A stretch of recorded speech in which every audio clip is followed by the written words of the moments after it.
दोस्तों हमारी पृथ्वी पर पानी ही पानी है और वो है समुद्र की शक्ल में। लेकिन हम अपनी पृथ्वी पर मौजूद हजारों स्क्वायर किलोमीटर के पानी को अभी तक केवल 5% से भी कम एरिया में एक्सप्लोर कर सके हैं। और इस 5% एक्सप्लोरेशन में ही हमने इतने अमेजिंग एनिमल्स और खजाने ढूंढ निकाले हैं। तो फिर सोचिए बाकी के और भी एरिया को अगर हम एक्सप्लोर करते रहेंगे तो हमें क्या क्या हमारे समुद्रों से मिल सकता है। और इसीलिए पानी में हमें कभी कभी ऐसी अमेजिंग चीजें मिल जाती है की हमारे साइंटिस्ट भी शॉक्ड रह जाते हैं। आइए जानते हैं पानी में हुई कुछ इनक्रेडिबल डिस्कवरीज के बारे में। कोलंबियन खजाना। पहले जब उड़ने वाले जहाज नहीं बने थे तब हर देश के लोग एक से दूसरे देश जाने के लिए और हर देश की सेना जंग करने के लिए पानी के जहाज का भी काफी यूज करती थी। और लगभग 300 साल पहले ब्रिटिश और स्पेनिश शिप में भी कोलंबिया के तट पर कई जंग हुई। उनमें ब्रिटिश को ये जीत हासिल हुई और स्पेन का सैन होजे नाम का एक शिप पानी में डूब गया। स्पेन के लिए ये बहुत बड़ा नुकसान था क्योंकि इस शिप में सोना और दूसरी कीमती ज्वेलरी भरी हुई थी। साउथ अमेरिका से इन चीजों को लेकर ये शिप स्पेन जा रहा था। आज के हिसाब से इस खजाने की कीमत थी $17 बिलियन, यानी कि लगभग 1,20,000 करोड़ रुपए। 2015 में कोलंबियंस ने इस शिप के मलबे को ढूंढ निकाला। एक्सपर्ट्स का मानना है कि अब तक ढूंढा गया ये सबसे कीमती पानी के जहाज का मलबा है। पर सवाल ये उठता है कि अब इस खजाने का मालिक कौन होगा। ये शिप तो स्पेनिश लोगों का है, तो क्या उन्हें ये दे दिया जाएगा? पर ये मिला कोलंबिया के हिस्से वाले समुद्र में है और इसे ढूंढा भी कोलंबिया नहीं है, तो इसलिए इसे कोलंबिया को ही मिलना चाहिए। ये विवाद आज तक नहीं सॉल्व हो सका है, इसीलिए कोलंबियन गवर्नमेंट ने उस खजाने को समुद्र से निकाला ही नहीं और जहाँ पर वो मिला है उस लोकेशन के बारे में किसी को बताया ही नहीं, या फिर हो सकता है चुपके से निकाल लिया हो और किसी को ये बात पता न चलने दी हो। Lake Baikal. Lake Baikal Russia के इरकुत्स्क रीजन में मौजूद बेहद ठंडी लेक है। ये लेक बड़ी बड़ी गाड़ियों को अपने अंदर कैद कर लेती है और कहीं नहीं जाने देती। इसकी वजह इस लेक के पास से गुजरती हुई रोड। सर्दियों के मौसम में समझ में नहीं आता कि रोड किधर है और लेक किधर, और इसीलिए कभी कभी ड्राइवर्स रोड से हटकर जम चुकी इस लेक पर ड्राइविंग करने लगते हैं और उनकी कार इसी में फंस जाती है। लेकिन शायद बर्फ की वजह से ये कार्स इसमें नहीं फंसती। इस लेक में आसमान से एस्टेरॉइड्स भी गिर चुके हैं। शायद इस लेक में कोई मैग्नेटिक पावर है। ये कोई ऐसी वैसी लेक नहीं है, ये दुनिया की सबसे गहरी और सबसे पुरानी लेक मानी जाती है और दुनिया भर के फ्रेश सरफेस वाटर का 22% इस लेक में ही मौजूद है। ये 5000 फीट गहरी है। इस लेक के पानी में अब तक 92 cars, 18 boats, 65 स्नोमोबाइल्स, 2 motorcycles, tractors, helicopters, यहाँ तक कि एक प्लेन भी डूब चुका है, वो भी केवल पिछले 15 सालों में। लोकल लोग इसे अंडर वाटर सेमेट्री यानी पानी के नीचे बना कब्रिस्तान भी कहते हैं और इसमें फंसे व्हीकल्स को बाहर निकालना ही गवर्नमेंट के लिए बेहद जरूरी है क्योंकि इतनी बड़ी फ्रेश वाटर की ये लेक फ्यूल और केमिकल्स से पॉल्यूटेड हो जाएगी तो ये हमारे एनवायरनमेंट के लिए काफी खराब होगा। पर क्यों इसमें ये व्हीकल्स क्यों फंस गए, इस क्वेश्चन का सही जवाब आज तक नहीं मिल सका है। Ancient rhinoceros. पानी में जब हम कुछ ढूंढने जाते हैं तो उम्मीद करते हैं खजाने की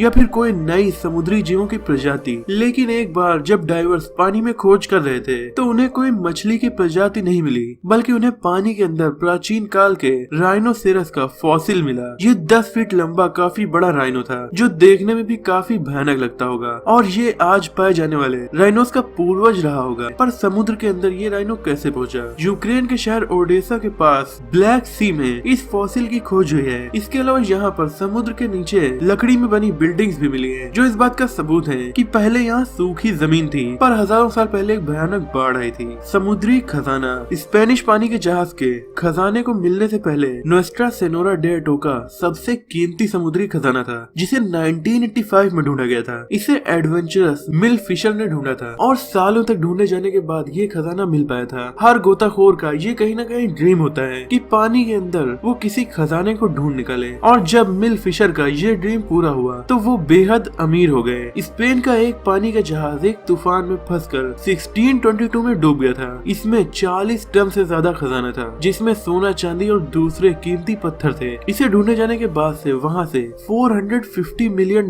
यानी लगभग 3100 करोड़ रुपए का खजाना निकाला जा चुका है। लेकिन ये खजाना पूरा नहीं मिला है क्योंकि शिप टूट कर डूबा था, तो ज्यादातर खजाना अब भी समुद्र में कहीं छिपा हुआ है और इसीलिए इसीलिए अब भी लोग इसे ढूंढ रहे हैं। Mexican cathedral. कभी कभी बाढ़ आने से या सी लेवल के बढ़ जाने से शहर के शहर पानी में डूब जाते हैं और उस पानी को सूखने में सदियां भी लग सकती हैं। ऐसा ही हुआ मैक्सिको के एक कैथेड्रल के साथ। ये कैथेड्रल 50 साल पहले गायब हो गया था। 500 साल पुराने ये कैथेड्रल स्पेनिश लोगों के द्वारा 16वीं सदी में बनाया गया था और इसका नाम था टेम्पल ऑफ सैंटियागो। 48 फीट ऊंचा ये कैथेड्रल तब डूब गया जब इसके पास 1960s में एक बांध बना दिया गया और फिर सूखा पड़ने के बाद ये कैथेड्रल पानी से बाहर दिखने लगा। अब यहाँ पर टूरिस्ट इसे देखने के लिए आते हैं और लोकल बोट्स के थ्रू उन्हें इस कैथेड्रल के काफी पास तक लाया जाता है। Sweepstakes ship. कुछ शिप्स पानी में ज्यादा नहीं डूबते बल्कि वो सरफेस से दिखाई देते रहते हैं। ऐसा ही हुआ स्वीप स्टेक्स के साथ। ये कनाडा के ओंटारियो शहर के पास कोयला लेकर जा रहा था, तभी 1885 में डूब गया। इसे किसी तरह रेस्क्यू करके किनारे तक लाया गया पर इसे परफेक्टली बनाया नहीं जा सका। अब ये पॉपुलर टूरिस्ट अट्रैक्शन बन चुका है और यहाँ बहुत से विजिटर्स इस जहाज के मलबे को देखने के लिए आते हैं। वहीं कुछ टूरिस्ट तो अंदर गोता लगाकर इसे करीब से भी देखते हैं। कुछ सालों पहले तक तो डाइवर्स को बोट के अंदर जाकर एक्सप्लोर करने की भी इजाजत थी, लेकिन अब इस पर बैन लग चुका है क्योंकि डाइवर्स के सांस लेने से जो हवा निकलती थी वो इस जहाज को डैमेज कर रही थी और अब इस जहाज को फ्यूचर की जनरेशंस के लिए प्रिजर्व कर लिया गया है। SS Baron Gautsch Austro Hungarian 300 feet लंबा।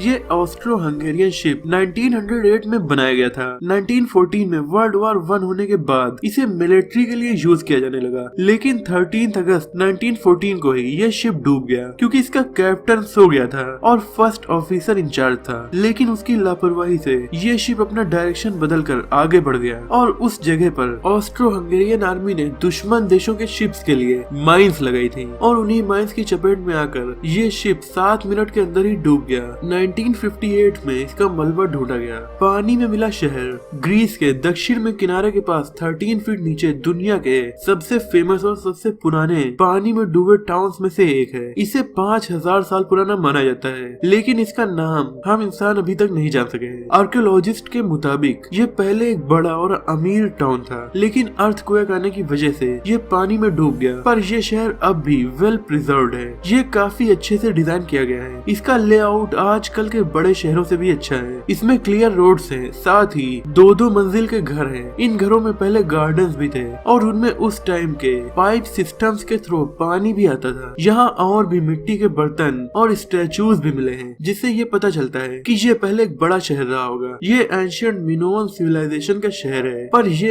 एक गेस है। लेकिन एक बात कंफर्म है, जिसने भी इस शहर को बनाया था उसने अपने टाइम के दूसरे सिविलाइजेशन से सैकड़ों साल आगे की सोचकर इस शहर को बनाया था। Under water museum. आप बहुत से म्यूजियम्स गए होंगे, बट आप कभी भी ऐसे म्यूजियम नहीं गए होंगे जिसका नाम है म्यूजियो एटलांटिको। ये एक अंडर वाटर म्यूजियम है जो लेंस एराट की कोस्ट पर स्पेन में बना हुआ है। इसे British artist Jason de Caires Taylor ने डिजाइन किया है। ये एक मरीन एक्सपर्ट और डाइवर है। उन्होंने अपना करियर पानी के नीचे काम करते हुए बिताया है। टेलर ने 300 स्कल्पचर बनाकर एटलांटिक ओशियन में एक साथ लगाई ताकि क्लाइमेट चेंज के प्रति दुनिया का ध्यान आकर्षित किया जा सके। टेलर मैसेज देना चाहते थे कि हमें एनवायरनमेंट को कंजर्व करना होगा। उन्होंने एक स्पेशल मटेरियल से ये मूर्तियां बनाई जो पानी में डिसॉल्व नहीं होता है, जिसका मतलब ये मूर्तियां पानी को जरा भी नुकसान नहीं पहुंचाएंगी। यहाँ पर इंसानों के 200 से ज्यादा स्टैचूज को एक सर्किल के शेप में भी अरेंज करके एक जगह पर लगाया गया है और इसे इस तरह से बनाया गया है कि यहाँ पर समुद्री जानवर आकर रह सके। खासकर इन मूर्तियों से कोरल रीफ बन सके। टेलर का कहना है कि इंसानों की ये मूर्तियाँ इस बात को दर्शाती है कि इस प्लेनेट पर लाइफ पानी से ही शुरू हुई है और अब भी हम इस पर डिपेंड हैं, इसीलिए हमें इसे बर्बाद होने से रोकना चाहिए। दोस्तों, आपको ये वीडियो कैसी लगी कमेंट में हमें जरूर बताइएगा। अगर आपको ये वीडियो जरा भी पसंद आई हो तो इसे लाइक कीजिए और अपने दोस्तों में शेयर कीजिए। ऐसे इंटरेस्टिंग टॉपिक्स पर नॉलेजफुल वीडियोस देखने के लिए हमारे चैनल को सब्सक्राइब करके बेल आइकन को दबा दीजिए। मिलते हैं अगली वीडियो में, तब तक के लिए अपना और अपनों का ख्याल रखिए।